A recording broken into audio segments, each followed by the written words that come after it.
Hola, buenas tardes. Bueno, primero que nada, disculpas por la demora. El día de hoy vamos a hablar acerca del abordaje clínico y nutricional del paciente con COVID. Para ello les pido que miren su panel, hay una sección en donde pueden colocar sus preguntas que posteriormente se les realizarán a Rodrigo, al expositor, y también les recuerdo que más adelante le enviaremos un link para que puedan evaluar esta sesión del día de hoy. Ya, entonces presento a Rodrigo Maurebria López, nutricionista, es diplomado en obesidad, diplomado de gestión en salud, magíster en nutrición clínica y también magíster en actividad física y salud, docente de la carrera de nutrición y dietética de nuestra universidad, la Universidad Autónoma, y también encargado de asistencia nutricional intensiva en el Hospital de Talagante. Muchas gracias, Rodrigo. Te dejo para que comiences tu presentación. Así es, Cristian. Muchas gracias por la presentación. Bueno, en primera instancia, saludar a todos los que están en este momento conectados. A continuación, les voy a hablar de un tema que está bastante en boga, que tiene que ver con esta pandemia que de alguna manera nos ha dañado a todos. Y tiene que ver principalmente con el enfoque que le vamos a dar del punto de vista nutricional. Y es aquí donde por título, como decía Cristian, corresponde al abordaje clínico y nutricional del paciente COVID positivo. Dentro de las temáticas que vamos a abordar en esta presentación, vamos a comenzar con un tema importante a nivel intrahospitalario que tiene que ver con la desnutrición intrahospitalaria. Además, vamos a poder identificar cuáles son aquellos factores de riesgo de desarrollar malnutrición. Por otra parte, en qué consiste esta valoración nutricional en un paciente que está presentando el COVID positivo, cuáles van a ser los cálculos de sus necesidades nutricionales y por otra parte, cuál va a ser el manejo tanto dietoterapéutico como en el soporte nutricional, tanto enteral y también parenteral.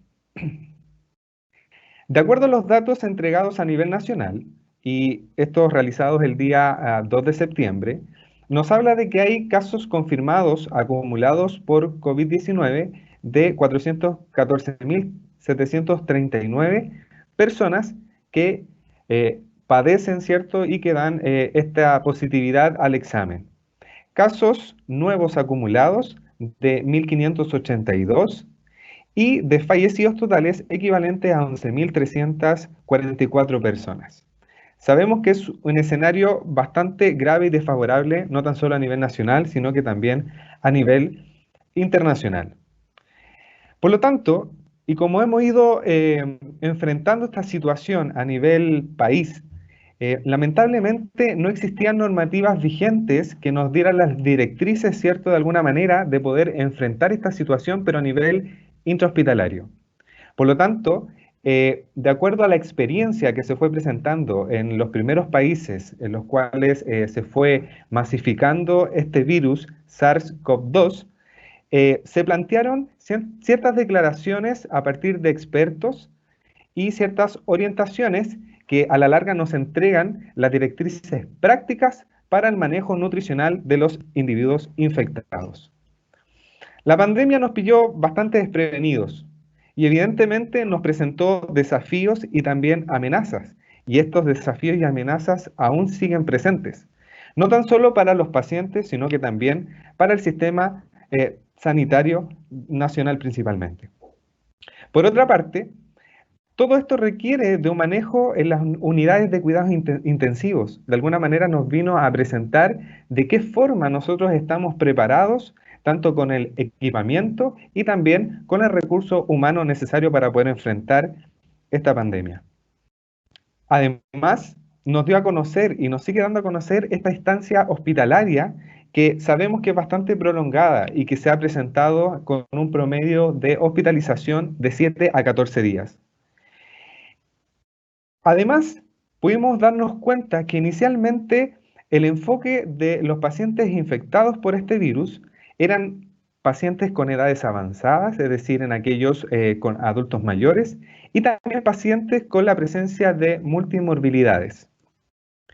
Pero, de alguna manera, se presentó la sumatoria perfecta para promover el alto riesgo tanto de mortalidad y también de malnutrición a nivel intrahospitalario.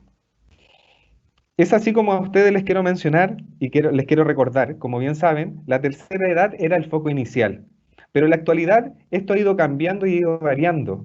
Y también hemos entendido que un factor de riesgo de padecer, ¿cierto?, de este virus tenía mucho que ver con el estado nutricional y principalmente en aquellos que presentaban exceso de peso.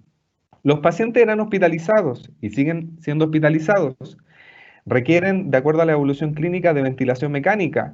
Cursan con factores clínicos que van empeorando con el pasar de los días e incluso con el pasar de las horas, y podemos llegar incluso hasta la presencia de falla multiorgánica. Además, son pacientes que requieren de ECMO. Esto quiere decir la necesidad de una oxigenación en aquellos que presentan mayores complicaciones respiratorias. Por otra parte, podemos identificar a aquellos pacientes que requieren de un tratamiento médico de posición anatómica, como es el tema asociado al oprono, es decir, a esta posición, ¿cierto?, en la cual de alguna manera favorece la terapia ventilatoria y también farmacológica. La estancia hospitalaria es bastante clara, en promedio de 7 a 14 días. La desnutrición intrahospitalaria es un tema que ha estado presente alrededor del pasar de los años. Ya esto no es un tema nuevo, pero a la larga es identificada con frecuencia en aquellos pacientes que están hospitalizados. Su prevalencia va de alrededor del 30 al 50% y esto depende del criterio diagnóstico utilizado y las características de la población. Además, podemos darnos cuenta de que su detección y tratamiento incide de forma directa en los resultados clínicos de los pacientes. Se relaciona con la mortalidad en comparación de aquellos pacientes que están bien nutridos. Sabemos también que se relaciona con la estancia hospitalaria y también con el número de complicaciones de tipo infecciosas. Además, se relaciona con mayor tasa de readmisiones hospitalarias, es decir, los pacientes vuelven a reingresar una vez que han sido de alta, más o menos alrededor del promedio de los 6 meses, o antes de los 6 meses. Y por otra parte, un tema no menor, y que es evidente, tiene que ver con el incremento de los costos económicos, ya que son pacientes que requieren de ser nutridos, requieren de ser intervenidos, y eso también aumenta los costos para las instituciones. De acuerdo al estudio ELAN, que fue realizado en el año 2003, nos muestra que a través de la agrupación de 9.348 pacientes, nos dice de que el 50.2% de ellos presentó malnutrición y el 11.2% de ellos presentó malnutrición de tipo severa. Existen ciertos factores que de alguna manera nos muestra el riesgo de padecer de malnutrición. Y esto principalmente tiene que ver con una disminución de la ingesta oral durante por lo menos las últimas semanas. Además, podemos identificar esta ingesta, ¿cierto?, alimentaria, que pasa a ser más crónica, y principalmente tiene que ver con pérdida, ¿cierto?, de peso por lo menos en los últimos 6 meses. Además, existen factores de riesgo que nosotros podemos identificar a través de la edad de los pacientes, a través de ciertos scores de evaluación como el Apache 2 y el SOFA. También nos condiciona este factor de riesgo de malnutrición aquellos factores, ¿cierto?, de inflamación aguda, como aquellos marcadores o cofactores que participan en esta inflamación, y también la inflamación crónica, que tiene que ver netamente con aquellos factores de comorbilidades asociadas. O sea, todo esto nos genera la combinación perfecta para favorecer el riesgo de la malnutrición. Por otra parte, podemos ver de que si el paciente es críticamente más enfermo, va a presentar un estrés metabólico que va a estar más aumentado, por así decirlo. Y esto va a condicionar, por una parte, a la presencia de sarcopenia, que habla principalmente de pérdida de la fuerza, pérdida de la funcionalidad y también pérdida o disminución de la resistencia. Y por consiguiente, la malnutrición. Además, estos pacientes críticamente enfermos van a presentar alteraciones en su función clínica, es decir, principalmente son pacientes que están inmovilizados y que al momento de la terapia probablemente sean más complejas y requieran de una intervención profesional, como en el caso de la rehabilitación a través de los kinesiólogos. Se generan varias actividades, ¿cierto? O circunstancias que van en desmedro del paciente hospitalizado y tiene que ver principalmente con la inanición, con una inadecuada ingesta tanto de proteínas también como de energía y estas alteraciones asociadas principalmente al catabolismo. Mantener un balance energético y también proteico negativo, sabemos y está estudiado que incrementa los riesgos de morbilidad, los riesgos de mortalidad, la larga estancia hospitalaria y también periodos más largos que tienen que ver directamente con la recuperación o la rehabilitación y con consiguiente, ¿cierto?, con el incremento de los costos. Por lo tanto, va a ser fundamental en que nosotros estemos atentos y generemos esta nutrición de tipo óptima y en un momento oportuno y principalmente, si es necesario, darle la relevancia a lo que tiene que ver con el soporte tanto nutricional enteral como parenteral.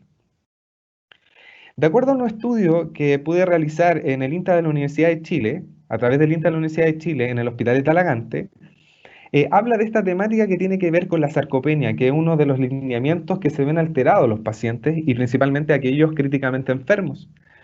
Pero no necesariamente críticamente enfermos. Sabemos también que en cuidados más básicos aún está presente y no debemos estar ajenos y no lo podemos dejar de lado.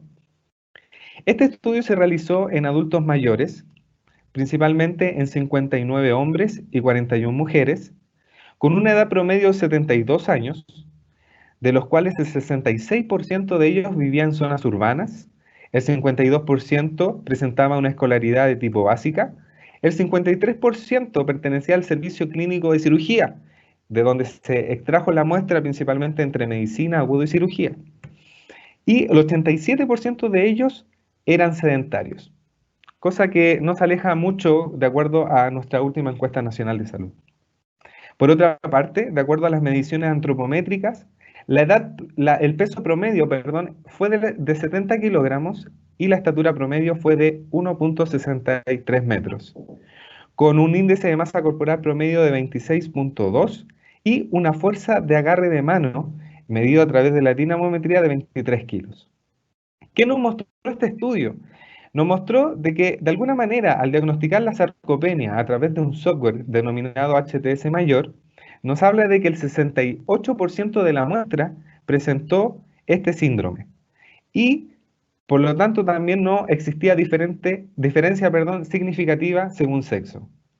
Por otra parte, al aplicar un análisis o una escala de índice de Karnofsky, que mide netamente la funcionalidad, nos habla de, principalmente para que lo entiendan, porque a lo mejor muchos de ustedes no lo ubican, el índice de Karnofsky tiene que ver con la clasificación de la situación clínico-funcional del paciente, habla netamente de funcionalidad.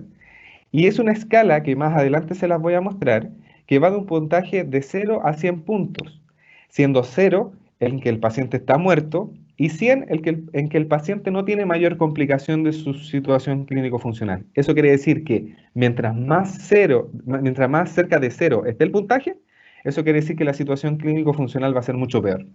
¿Qué nos mostró este estudio? Que del 100% de la muestra, todos los pacientes presentaron alteración de su situación clínico-funcional, con un 43% de ellos con 40 puntos, 38% de ellos presentó 50 puntos y el 19% de ellos presentó 60 puntos, no existiendo diferencias significativas según sexo.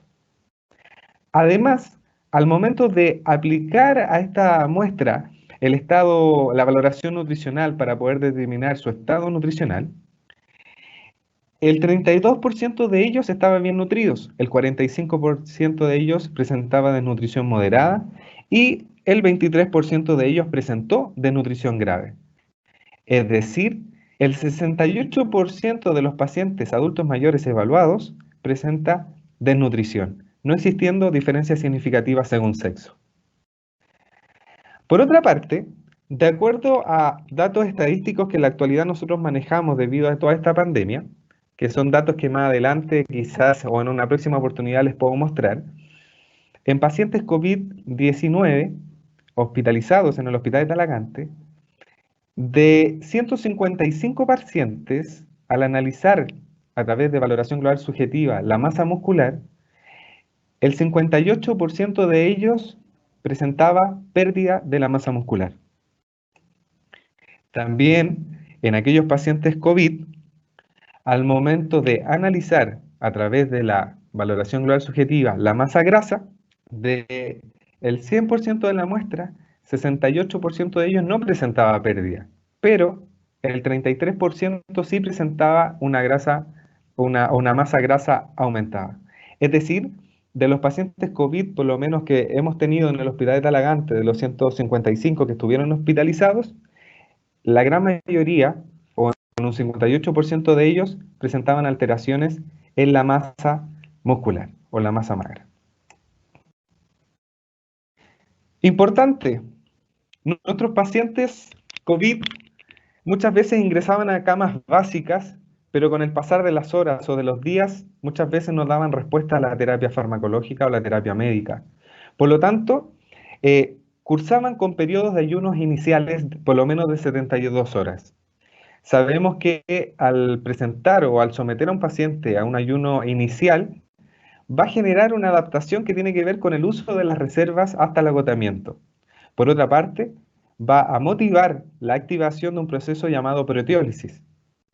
Y también va a generar esta obtención de glucosa o transformación de glucosa a través de aminoácidos, de lactato y también de glicerol. Por otra parte, existe una disminución en el metabolismo basal, principalmente en un 20 a un 25%. Si este paciente no logra ser compensado tanto metabólicamente o hemodinámicamente o clínicamente, probablemente va a estar con un ayuno prolongado, y que era mucho en el caso de los pacientes críticos que podían estar 2 hasta 3 días sin alimentarse. Cuando este ayuno es prolongado, van a existir cambios metabólicos y hormonales que de alguna manera quieren prevenir la proteólisis muscular y poder defender al cuerpo. Va a existir la lipólisis, es decir, la liberación de ácidos grasos libres, síntesis de cuerpos cetónicos llamado acetoadaptación. Por otra parte, va a existir una disminución en el peso y también en la masa celular. Pero esa masa celular no es tan solo a nivel muscular, sino que también a nivel miocárdica, generando por consiguiente insuficiencias cardíacas congestivas. Por otra parte, existe una depresión severa de los electrolitos intracelulares, principalmente de fósforo, magnesio y también de potasio. Y es ahí donde en nuestros pacientes COVID y críticos teníamos que tener bastante o poner bastante atención a evitar el síndrome de realimentación. Este es un tema que quizás muchos de ustedes ya lo conocen. Tiene que ver con que en el momento en que si nosotros realimentamos al paciente sabiendo que ha existido un ayuno prolongado, evidentemente vamos a aportar ciertos macronutrientes, como en el caso de los carbohidratos. Si yo aporto carbohidratos, evidentemente voy a estimular la liberación de insulina. Y es aquí donde, de alguna manera, este aporte de carbohidratos y también esta liberación de insulina va a querer ingresar a la célula. Pongámoslo en el caso de la célula muscular. Pero esta entrada no va a estar sola. Va a requerir de ciertos cofactores como es el fósforo, el magnesio y también el potasio. Lo que va a generar de alguna manera una disminución en las concentraciones plasmáticas del mismo. Además, va a aumentar la síntesis de ¿qué? De glucógeno, de lípidos y también de proteínas. No tan solo se considera dentro de los cofactores y en la participación en el metabolismo de los carbohidratos estos electrolitos, también se consideran algunas vitaminas hidrosolubles como en el caso de la tiamina.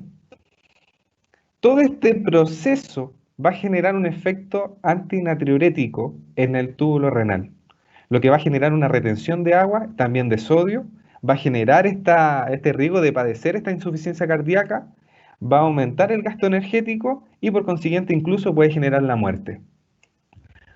Eso es a grandes rasgos lo que tiene que ver con el síndrome de realimentación y que sí teníamos que prestar mucha atención y tenemos aún, porque la pandemia aún no ha terminado, prestar mucha atención en nuestros pacientes que están con ayunos prolongados.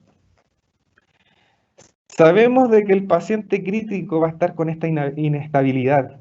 Sabemos que el paciente crítico, por otra parte, va a estar con un estrés metabólico, con una injuria presente, lo que se traduce en una elevación en el gasto energético, una elevación en la excreción de nitrógeno, una movilización de ácidos grasos y también de triglicéridos, una hiperglicemia que muchas veces es difícil de poder manejar, acidosis láctica, hipercatabolismo y también la pérdida de la masa muscular, que nosotros como nutricionistas jugamos un rol fundamental en prevenir el deterioro del estado nutricional durante las estancias de ventilación mecánica y en que el paciente evidentemente está con comas inducidos.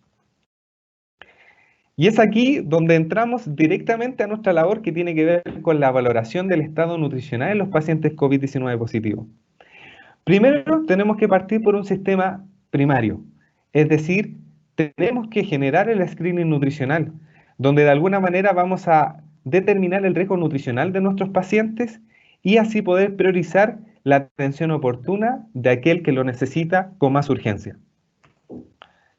Por lo tanto, es fundamental, en el caso del Hospital de Talagante, trabajamos con el sistema de interconsultas a través del inicio de esta clasificación o categorizaciones, donde a los pacientes se clasifican en A, B o C, de acuerdo al riesgo nutricional, siendo A un riesgo nutricional bajo, y eso quiere decir que al paciente se le va a realizar la categorización nuevamente después de los 7 días. Pero cuando los pacientes están con riesgo nutricional medio, requieren de una valoración nutricional formal, y es aquí donde el nutricionista debe prestar el auxilio y debe utilizar los conocimientos y realizar la intervención. Pero por otra parte, si el paciente tiene un riesgo nutricional alto, va a requerir probablemente, además de la atención nutricional específica de su nutricionista, también el apoyo de una unidad especializada como es asistencia nutricional intensiva. Por lo tanto, dentro de la valoración nutricional en el paciente COVID, existen ciertas herramientas, y no tan solo para el paciente COVID, sino que para el paciente en general o pacientes críticos. Herramientas que nos van a permitir realizar esta valoración inicial, como por ejemplo la evaluación global subjetiva, el Nutri-Score y también el NRS del año 2002. Es aquí donde se especifica el Nutri-Score. Muchos de ustedes quizás no lo conocen, pero tiene que ver con incorporar ciertas variables, como es la edad del paciente, el APH2, el SOFA, el número de comorbilidades asociadas, los días en que el paciente ya lleva hospitalizado y también algunos marcadores inflamatorios como es la interleuquina 6. Pero ojo, todo paciente COVID debe ser evaluado por el nutricionista, no lo podemos pasar por alto. En el caso del Hospital de Talagante, al momento de aplicar el screening nutricional, nosotros generamos el lineamiento en que si el paciente era COVID, tenía que ser intervenido por el nutricionista independiente de la gravedad o en el servicio clínico que se encontrara, ya que muchas veces el paciente ingresaba a un servicio básico, pero se iba complicando e incluso llegaba a la ventilación mecánica e incluso en varios casos la muerte. Importante dentro de la valoración nutricional es tener el conocimiento en el uso de los elementos de protección personal. Y dentro de esos consideramos la full face, las mascarillas, las antiparras, los cubrezapatos, también las pecheras, los guantes y también la cofia. Con respecto a los equipos que vamos a utilizar, va a depender del estado de salud del paciente y qué tan complejo está. Por lo tanto, vamos a utilizar algún lápiz para poder marcar, cinta métrica, el caliper de altura de rodilla, también la balanza cama, también vamos a utilizar el fonendoscopio, también el dinamómetro, el bioimpenciadiómetro y se recomienda, según las orientaciones de ciertas entidades científicas, la utilización de la calorimetría, que en este caso en el Hospital de Talagante nosotros no la tenemos, ya, pero incluso se recomienda no utilizarla para evitar la contaminación del mismo. Fundamental, si yo utilizo un equipo para la valoración nutricional es importante la limpieza del equipo, no tan solo preocuparme de mi limpieza, de mi lavado de manos, también de la limpieza del equipo, del lavado y la sanitización del mismo. Y vamos a partir principalmente con el examen físico. A modo de experiencia y de acuerdo a algunas recomendaciones que uno las vivió en la práctica, tiene que ver con comenzar con la auscultación abdominal. Eso quiere decir que utilizar el fonendoscopio es lo primero, ya que principalmente yo quiero evitar tener contactos, obviamente, si yo toco al paciente, tener contactos con mi zona de la cara o de mis oídos. Por lo tanto, lo primero que yo hago es instalarme el fonendoscopio, realizo la auscultación abdominal y después comienzo con el examen físico. Realizo la palpación abdominal para evidenciar, por ejemplo, si el paciente está con distensión abdominal, si tiene un abdomen duro. Con la auscultación puedo identificar cómo están los ruidos hidroaéreos, si estos están exacerbados o no. Analizo las conjuntivas, puedo ver si existen ciertos déficits de micronutrientes. El cabello, si está débil, si está opaco, si está quebradizo, si está fácil de desprender. Por otra parte, la dentadura, importante para el momento en que el paciente sea extubado. La piel, si está reseca, si está bien hidratada o no, si existen algunas lesiones por presión. La presencia de edema o de anasarca en el paciente. ¿Cómo está esta composición corporal, principalmente de masa muscular, de masa grasa? Y también cómo está el estado de las uñas, si estas son quebradizas, si están con presencia de onicomicosis, si están con presencia de estrías. Es decir, va a ser la valoración global de alguna manera física del paciente para poder después realizar la intervención nutricional. Aquí yo les quiero presentar el índice de Karnofsky, que les hablaba anteriormente, que tiene que ver con poder determinar la situación clínico-funcional del paciente. Si se fijan, va de 0 a 100. 100 considera al paciente normal, sin queja ni evidencia de enfermedad, y siendo 0, el paciente está muerto. Eso quiere decir que de acuerdo a las descripciones que nos genere el índice de Karnofsky, vamos a poder declarar en qué situación clínico-funcional está el paciente. No debemos solamente priorizar medición antropométrica, también nos tiene que interesar cómo es el estado funcional del paciente, ya que vamos a trabajar en equipo, vamos a trabajar con el kinesiólogo, vamos a trabajar con el fonoaudiólogo y también con el terapeuta ocupacional. Con respecto al cálculo de las necesidades nutricionales, por una parte, las guías o la ESPEN, ¿cierto?, nos realizan ciertas recomendaciones. Y estas van a tener relación en que el paciente si es críticamente enfermo o es un paciente quizás que está en cuidados más básicos. Con respecto a la energía, el gold estándar en este caso es la utilización de la calorimetría indirecta. Pero como les dije anteriormente, la tenemos que evitar debido a la contaminación del equipo. Por lo tanto, tenemos que quizás darle mayor énfasis a las ecuaciones predictivas o basadas en el peso.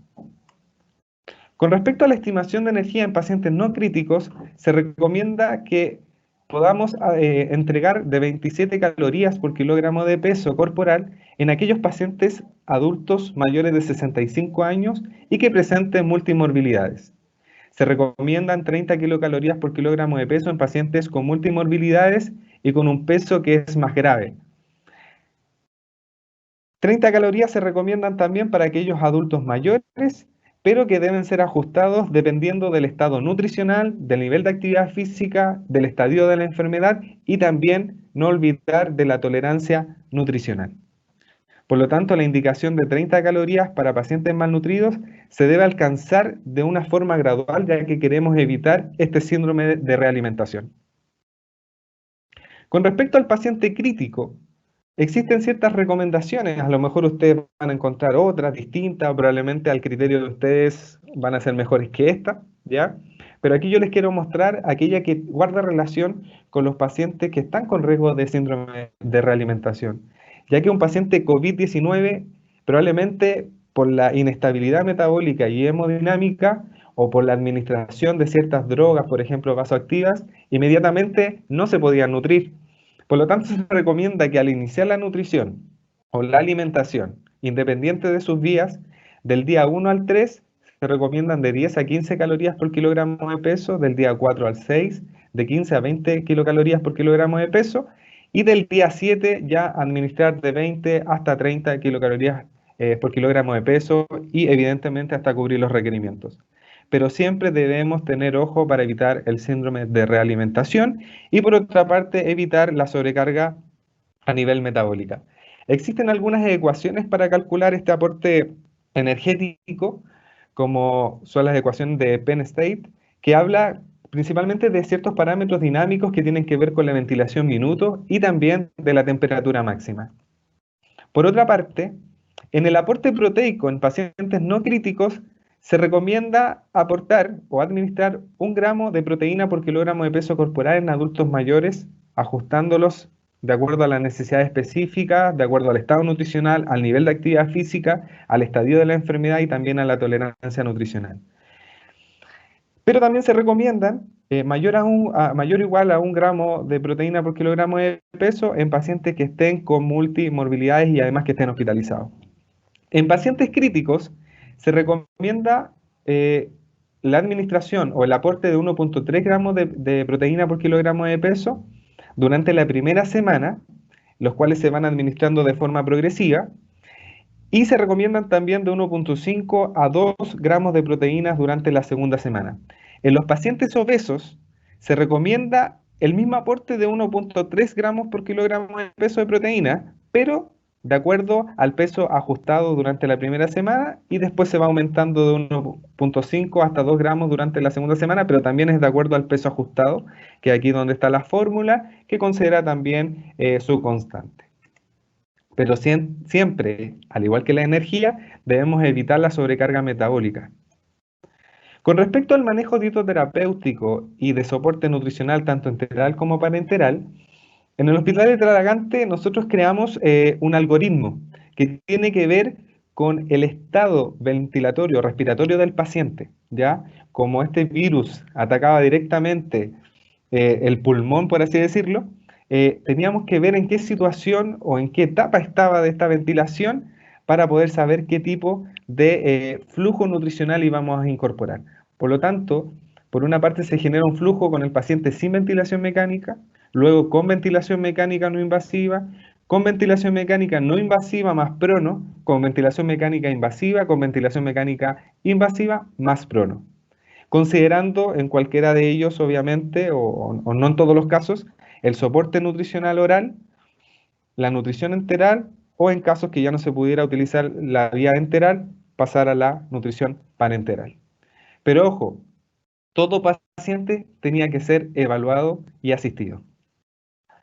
Con respecto al manejo dietoterapéutico y principalmente en aquellos pacientes con ventilación mecánica no invasiva, es ahí donde probablemente por este compromiso respiratorio, por las desaturaciones que generaban, ¿cierto? Probablemente los pacientes no pueden consumir la totalidad de los alimentos entregados, probablemente las consistencias de los alimentos entregados, blandos o enteras, no eran muy bien aceptadas o no eran muy bien toleradas, pero no porque el paciente no quisiera, era porque la condición clínica del paciente no lo permitía, desaturar, ahogarse.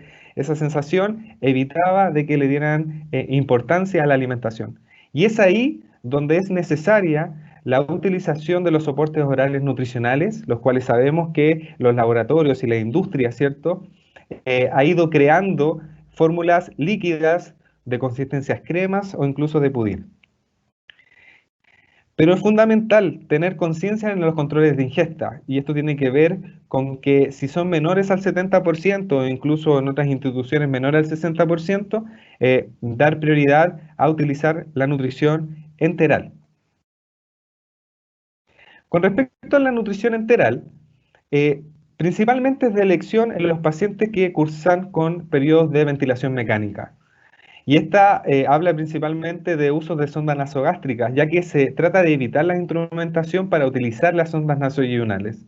El inicio debe ser precoz, por lo menos de 24 a 48 horas, pero ojo, siempre y cuando el estado metabólico y hemodinámico lo permita.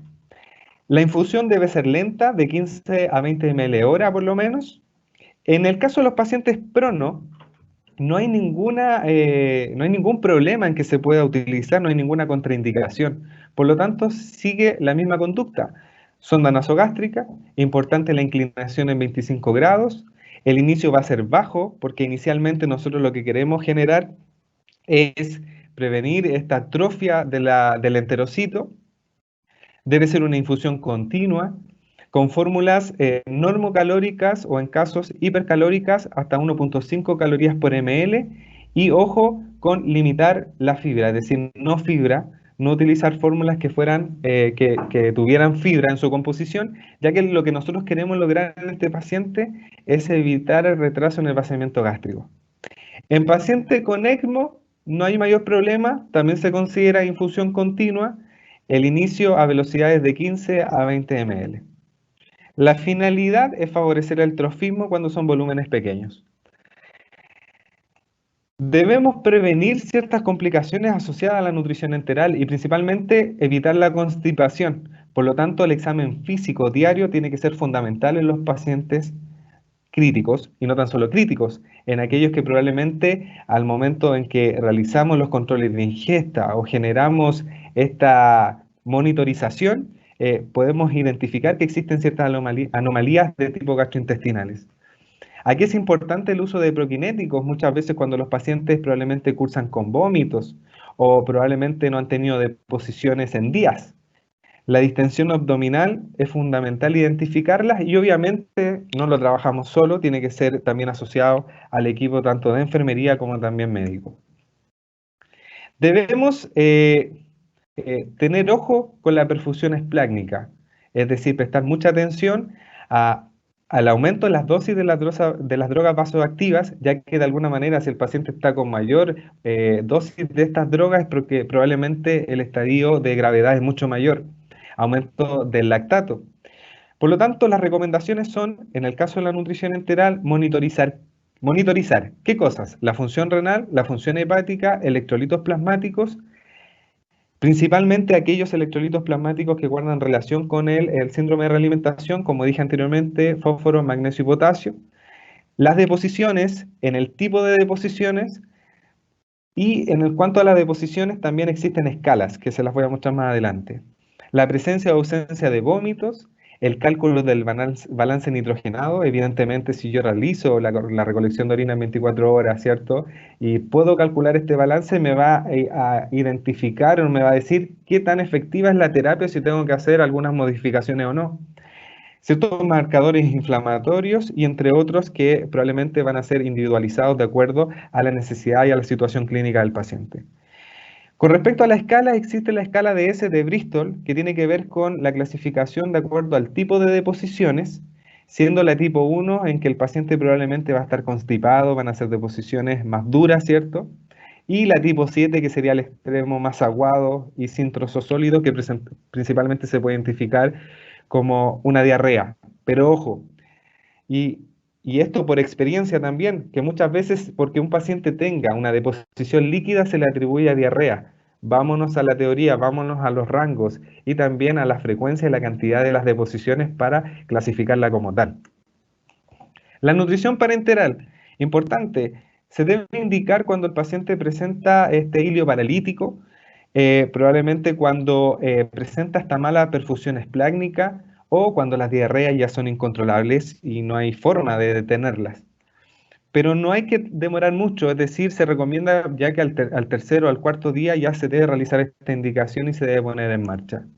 El formato, sabemos que existen las tricamerales y principalmente no debemos olvidar la utilización de ciertos micronutrientes, ya principalmente vitaminas y minerales, como son las vitaminas liposolubles, las hidrosolubles y también los oligoelementos que no lo contienen en la bolsa, por lo tanto hay que administrarlo en una solución aparte. Y en el caso de las magistrales, no utilizar los omega 6, ojo con aquellos ácidos grasos, ¿cierto?, que de alguna manera favorecen la inflamación. ¿Ya? El paciente COVID es un paciente que está inflamado. El paciente COVID que probablemente es diabético tiene una inflamación que es crónica. El paciente COVID que probablemente es obeso tiene una inflamación también. Sabemos que la obesidad es una patología y que es inflamatoria. ¿Cómo preparar la solución de micronutrientes? Es fundamental que ustedes conozcan cómo esto se tiene que llevar a cabo. Por ejemplo, por una parte tenemos las vitaminas liposolubles. Yo rompo esta ampolla, ¿cierto? Utilizo una jeringa, la cual es introducida a las vitaminas hidrosolubles que están en un medio liofilizado, las cuales son incorporadas, se agitan y luego son incorporadas en un suero fisiológico. La cantidad de suero fisiológico va a depender de la vía. Y ojo, a lo mejor ustedes se preguntarán, pero Rodrigo es el que administra. No, yo no administro, pero sí tengo que saber cómo se utilizan para poder capacitar al personal o en el caso que enfermería tenga dudas, poder resolver esas dudas. En aquellos que estén con vías venosas de tipo periférica, se recomienda de que la dilución sea en un suero por lo menos de 500 ml y cuando son por vía central, pueden ser en menor volumen de esta solución fisiológica de 250 ml. Además, debemos incorporar los elementos y estas son administradas a través de una bomba de infusión continua. Por otra parte, ¿en qué debemos prestar atención en la nutrición parenteral? Debemos evitar la sobrecarga metabólica, debemos controlar el estado glicémico del paciente, evitar la sobrecarga de volumen, monitorizar los triglicéridos, y principalmente los triglicéridos tienen que ver muchas veces con la utilización del propofol. Sabemos que es una solución que contiene cierta cantidad de ácidos grasos, lo que favorece este cambio en el perfil lipídico. Monitorizar los electrolitos plasmáticos y principalmente es aquellos que participan en el síndrome de realimentación. Monitorizar la función hepática, monitorizar la función renal y evidentemente el balance nitrogenado. Si el paciente está con nutrición parenteral y si es posible utilizar la vía enteral en volúmenes pequeños, debemos realizarlo para favorecer el trofismo del enterocito. ¿Cuáles son las recomendaciones al momento en que el paciente ya ha mejorado, ha tenido respuesta tanto a lo farmacológico, a lo rehabilitatorio, a lo nutricional, a lo de enfermería, ¿cierto? A lo del cuidado en sí? Las recomendaciones son las siguientes. No retirar el soporte nutricional hasta que ustedes verifiquen que la ingesta al momento del traslape a vía oral o vía enteral, si es de parenteral a enteral, sea mayor al 70%. Realizar los controles de ingestas, fundamental actividad del nutricionista. Considerar el uso de soportes orales si es necesario, cuando probablemente las ingestas son bajas debido al estado o la situación clínica del paciente. Adecuar las necesidades nutricionales de acuerdo a la vía de alimentación. Si el paciente probablemente ya no está con nutrición parenteral, no está con nutrición enteral, pero ya está 100% vía oral, se deben hacer los ajustes a los cálculos realizados. No podemos dejarlo botado, no nos podemos relajar. Por lo tanto, a modo de conclusión, la terapia nutricional en el paciente COVID-19, si ustedes se dieron cuenta, sigue las recomendaciones generales de un paciente crítico, pero a la vez novedades tienen que ver con evitar de alguna manera este riesgo en que nosotros nos podamos contagiar. El inicio de la nutrición enteral debe ser precoz, pero esto precoz va asociado también al estado metabólico y hemodinámico. Por lo tanto, el uso de los EPP nos va a permitir cuidar al personal sanitario, nos va a permitir reducir el riesgo de contagios, ya que nosotros somos el personal que tenemos que apoyar al paciente, por lo tanto tenemos que cuidarnos para estar sanos y seguir trabajando. El uso de la nutrición parenteral sabemos que va a ser utilizada cuando probablemente la vía gástrica ya no funciona y no es suficiente probablemente. Y debemos asegurar una adecuada nutrición fuera de las unidades de cuidados intensivos. Muchas gracias.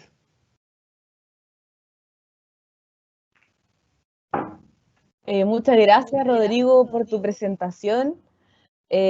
Bueno, te agradecemos profundamente, muy interesante. Gracias por actualizarnos también. Bueno, y para nosotros es un orgullo tenerte en nuestra casa de estudio como docente. Bueno, muchas gracias. Te quiero comentar algunas preguntas. Veo solo una pregunta de Gaby que dice, hola, muchas gracias por la presentación. Tengo la siguiente consulta. Sé que en algunos hospitales públicos el nutricionista no puede evaluar a los pacientes, ya que se argumenta que por no tener suficientes EPP no puede evaluar. ¿Cómo se puede motivar a la directiva del hospital a que permita que el nutricionista haga su trabajo? Ya. Mira, Cristian, qué buena pregunta. ¿Quién la hizo? ¿Tienes el nombre de la persona que la hizo? Gaby, Gaby, mira, sí, Gaby, esa situación yo creo que la vivimos la gran mayoría de los nutricionistas yo creo que del mundo, en que probablemente los recursos eran escasos en su momento. La distribución también de los recursos quizás no era tan equitativa dentro de las mismas instituciones de salud, pero eso tiene mucho que ver en de qué forma yo lo fundamento ante la subdirección y ante la dirección del hospital. Ya en este caso nosotros tuvimos que exigir de que no podíamos estar ajenos en que no podíamos evaluar al paciente. Imagínate, nosotros somos nutricionistas clínicos. A mí no me puede dar lo mismo no evaluar al paciente. Entonces el fundamento número uno, por una parte, y como yo les mostré aquí la evidencia, o sea, la desnutrición intrahospitalaria está. Y si a ese paciente yo no lo evalúo, lo dejo también en tierra de nadie, porque al final somos solamente nosotros los que podemos hacer esa intervención. ¿Qué hicimos nosotros? Tuvimos que agruparnos, no hubo ninguna resistencia por parte de la institución, ya que el fundamento era uno, somos nutricionistas clínicos y los nutricionistas clínicos hacemos clínica, por lo tanto tenemos que evaluar al paciente, tenemos que tocar al paciente. Ya, eso, yo creo que es de qué forma tú te agrupas con tu equipo de colegas y lo presentan. Pero la escasez existía, pero se tenía que hacer. Entonces ahí lo tiene que resolver las subdirecciones o las otras unidades que tienen que ver con la adquisición de los insumos o de los elementos de protección personal. Eso no tenía que ser de responsabilidad tuya, eso no lo tenías que gestionar tú. Eso. Muchas gracias, Rodrigo. Bueno, por aquí un comentario que no puedo saber quién lo dijo, pero dicen por aquí grande profe por su presentación. Ah, Y sí. están felicitando al estudiante. Sí, saludo a los estudiantes de, me imagino, Valoración Nutricional 2 que estamos ahora. Qué bueno que estén incorporándose en esto. Son temas que a la larga quizás se van a utilizar el día de mañana. Entonces, qué bueno. Cariños para todos mis alumnos. Bueno, por aquí hay otra pregunta de Nicolás. Es bien larga, la voy a leer completa para que estés Sí, atento. sí, Dice, sí, dale, no. bien, se ha visto que la situación más complicada para los pacientes COVID positivos es cuando se encuentran conectados a ventilación mecánica. Desde este punto de vista, ¿no correspondería dar importancia a la utilización de la ecuación Penn-State para el cálculo de requerimientos que incluye la temperatura máxima y también el volumen por minuto que registra el ventilador? ¿O qué es lo que se ve en la clínica, en la realidad de la clínica respecto a esto, al cálculo de requerimientos, me imagino? Sí, mira, en el cálculo de los requerimientos, en la parte clínica lo vemos de acuerdo a la valoración global que tú realizas en el paciente. Por lo tanto, porque piensa una cosa. Esto es solamente una recomendación de acuerdo a las orientaciones científicas o las orientaciones de expertos, pero también tienes que ponerte en el caso particular de pacientes que son críticos y que probablemente estaban cursando con enfermedades renales, ya enfermedad renal crónica, que probablemente la valoración nutricional es distinta, el aporte de nutrientes, de proteínas también es distinto y como tú bien sabes, quizás si está con diálisis o sin diálisis, ¿cierto? Eso también va a ir variando. Entonces, generalizarlo no te podría dar una respuesta, pero individualizarlo de acuerdo a las comorbilidades y a la situación individual de cada paciente, la decisión era súper variada, ¿ya? Pero principalmente el aporte iba enfocado al peso del paciente y por cierta cantidad de calorías que generalmente son 27 calorías aproximadamente, o en el caso de que el paciente tú ves de que tenía este riesgo de síndrome de realimentación, iniciar el aporte calórico de acuerdo a la cantidad de días hasta lograr la meta. Muchas gracias por tu respuesta, Rodrigo. Bueno, aquí sigo viendo muchas felicitaciones también. Varias felicitaciones, dicen por aquí estuvo buenísima la presentación. Felicitaciones por la presentación, gracias, etcétera. Preguntan también si pueden tener la presentación o el PPT. También preguntan. Sí, no hay Y ningún... Dale nomás, Cristi. okay. Y también hay una pregunta acá, dice Matías. Estimado, según el abordaje nutricional, me quedó una duda con nutrición enteral. La fórmula debe ser sin fibra en su composición, ¿por qué? ¿Cómo evitamos la constipación? Ya, mira, de hecho, cuando tú lees las recomendaciones, a nosotros nos decían sin fibra.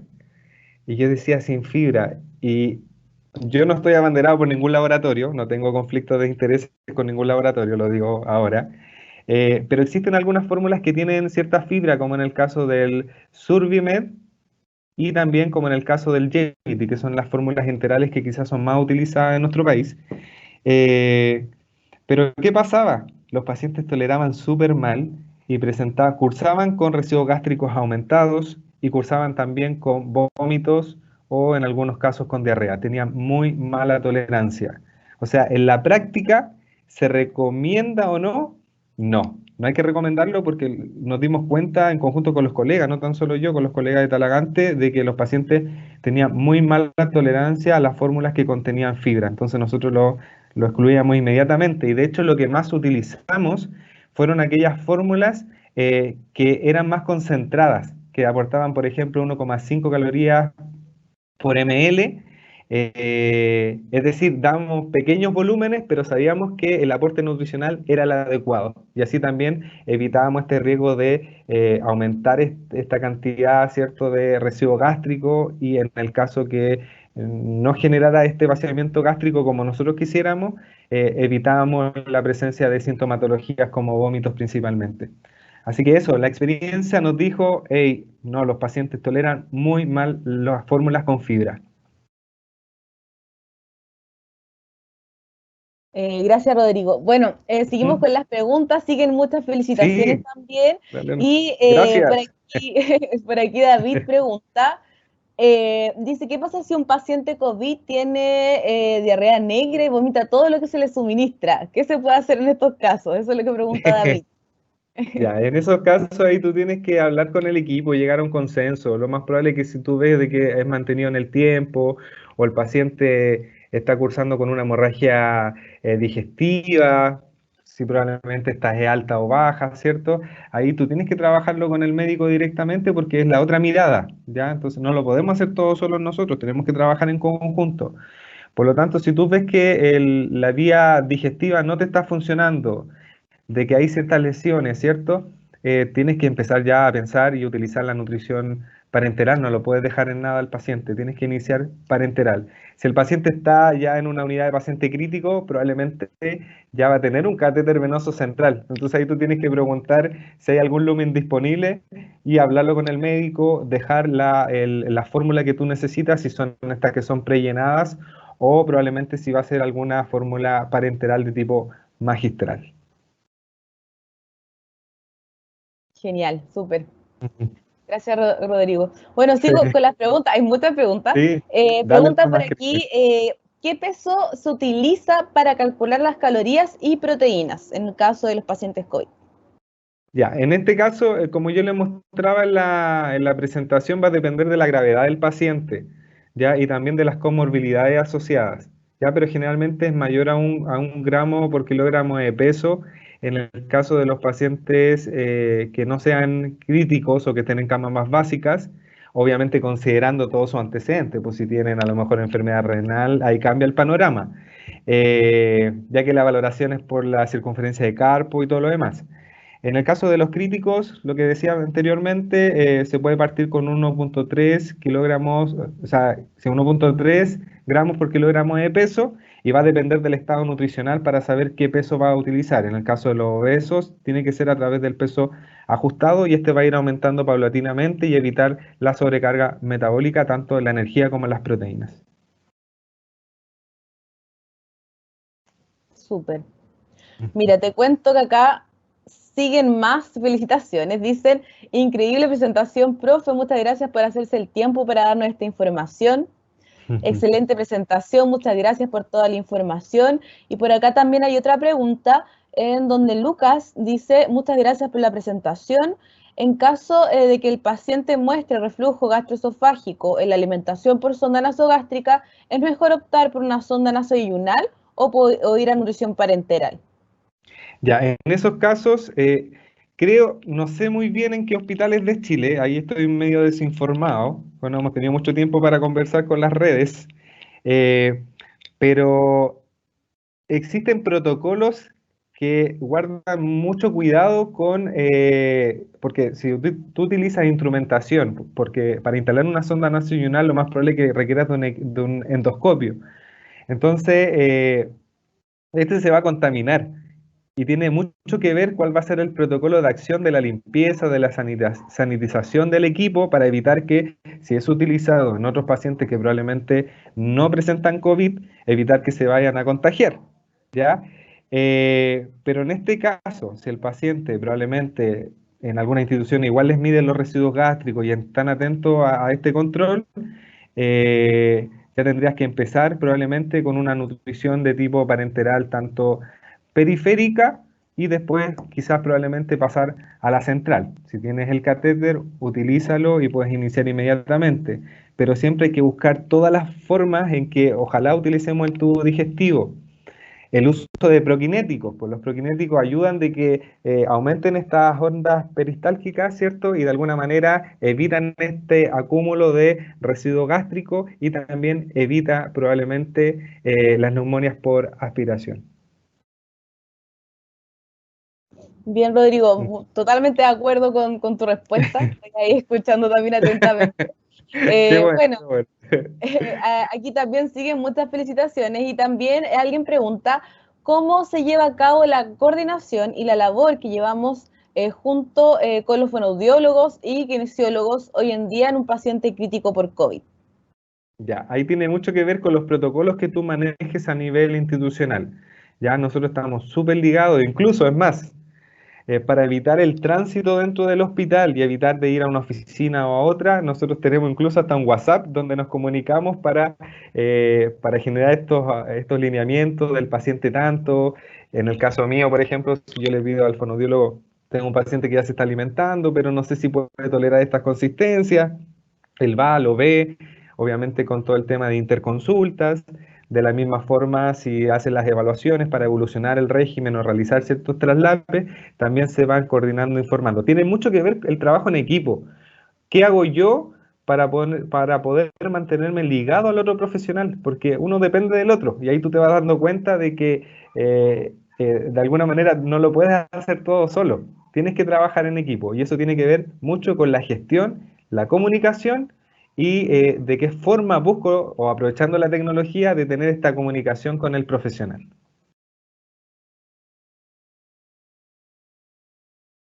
Así es, muy de acuerdo contigo, Rodrigo. Bueno, siguen muchas felicitaciones y por aquí dice, tengo una consulta. Dale. Comentó el tema de las deposiciones. ¿Cómo se realiza en la práctica la presencia, o se ve, me imagino, la presencia o no de diarrea? ¿Cómo prevenirla con la indicación de una fórmula enteral? Ya, en este caso, mira, por lo general cuando son pacientes que son desnutridos, probablemente uno ya tiene la sospecha de que esas vellosidades intestinales o ese enterocito ya está también desnutrido, están probablemente aplanadas.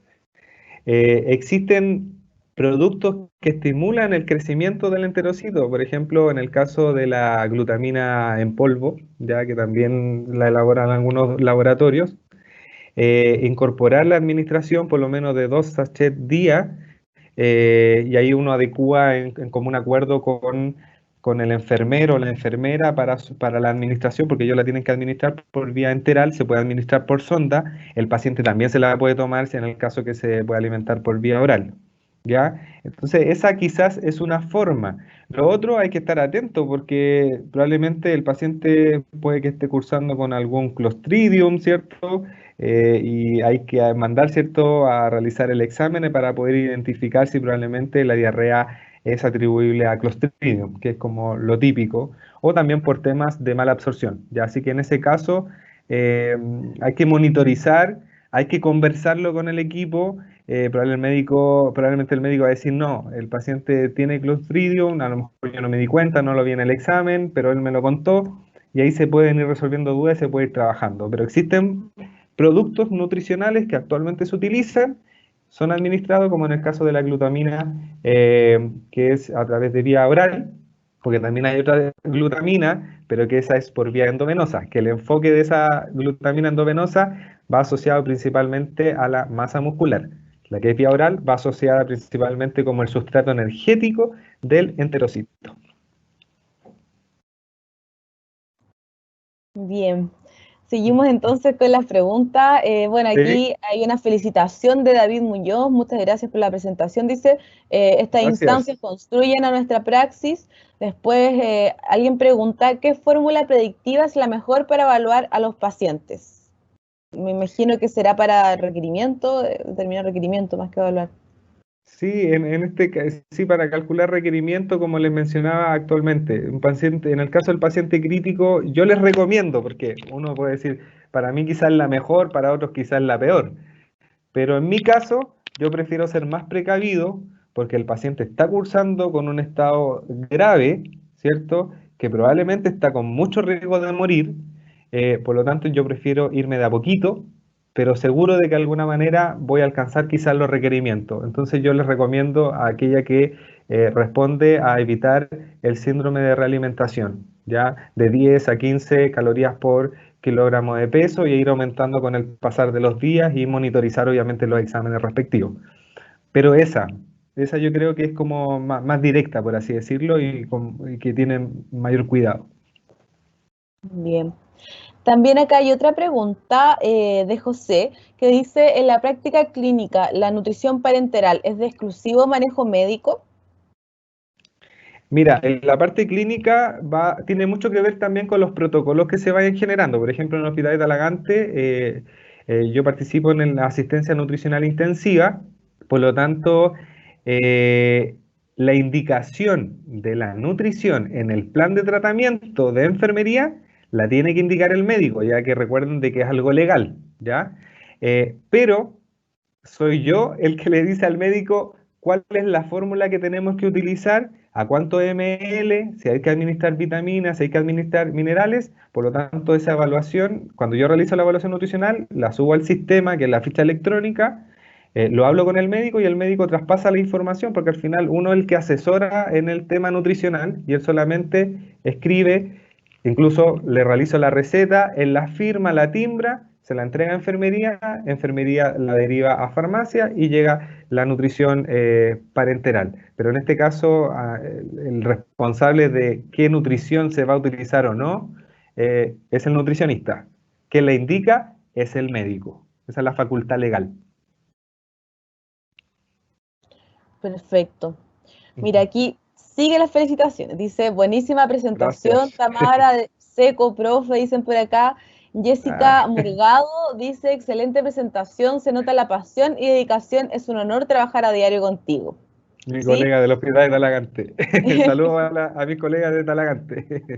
Por Gracias. aquí dice, bueno, lo de la fórmula de cálculo de requerimientos ya lo respondiste, ¿no es cierto? Y Sí. también acá Lucas dice, excelente, felicitaciones Rodrigo por la presentación, dice Karina, y por acá también felicitaciones y más felicitaciones. Ya por Muchas ahora, gracias. entonces, no tenemos más preguntas. Te agradecemos, Rodrigo, por esta instancia, ya por haber participado, nos entregaste muchísimos conocimientos y también nos actualizaste bastante desde la mirada de la práctica que tienes, que para nosotros es digamos, un aporte invaluable. Así que muchísimas gracias por acompañarnos en esta ocasión.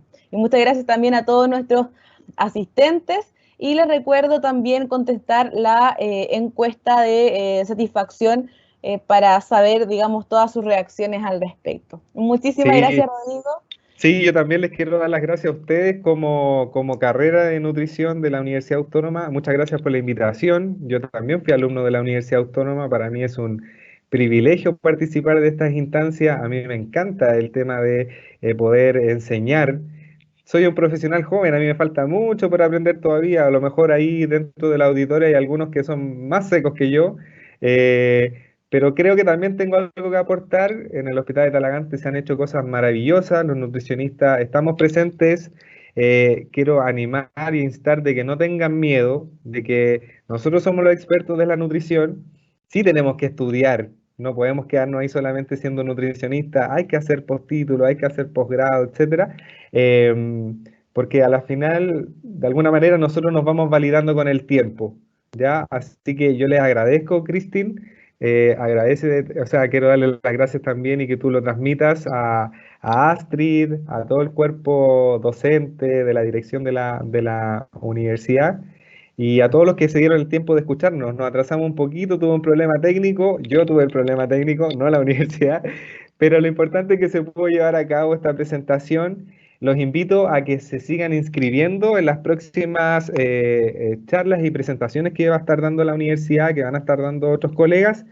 Súmense, es un tema importante, es una instancia gratuita y qué mejor que transmitir el conocimiento y compartirlo. O sea, para mí, yo con eso estoy más que pagado. Así que muchas gracias, Cristin, por la invitación.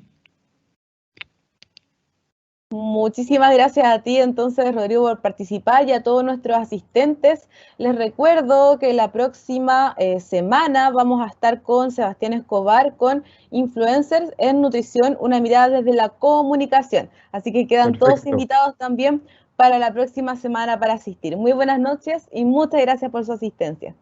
Buenas noches, gracias.